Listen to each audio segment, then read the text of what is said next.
Hands on his hips, Police Chief MacDonald watched as they moved the body onto the stretcher.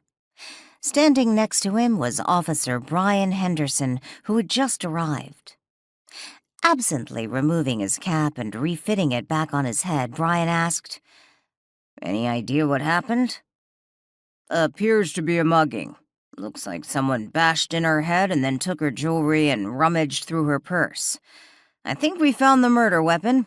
There was a wine bottle near the body. Had blood and hair on it." Brian shook his head in disbelief. In Frederickport?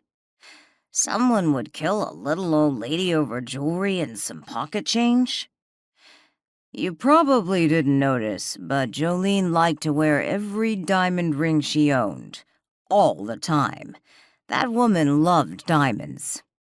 "I forgot you knew her well, didn't you?" "We weren't close, but her daughter and my wife were good friends." "Who found her?" Brian asked. "Heather Donovan came across the body when she was jogging this morning.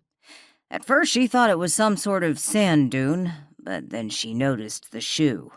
Freaked her out. Kept yammering on about karma." "Karma?" Brian frowned.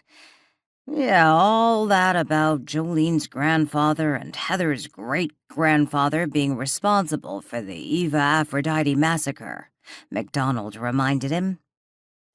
Brian frowned. "I don't know about karma, but how is Jolene Carmichael responsible for something that happened before she was born? I don't see how any of that has to do with her death." "Not saying it does, but Heather tends to read more into these types of coincidences. The fact she found the body and what she and Jolene have in common. Think about it. Heather has made it her mission to make amends for her ancestors' crimes, while Jolene would rather pretend hers did nothing wrong. And now Jolene is dead. Murdered. Yeah, well, Heather Donovan is an odd one." Brian shook his head. "So what do you think happened? Why would Jolene Carmichael be under the pier alone at night? Assuming it happened last night." "My guess, Jolene stopped to have something to eat at the diner.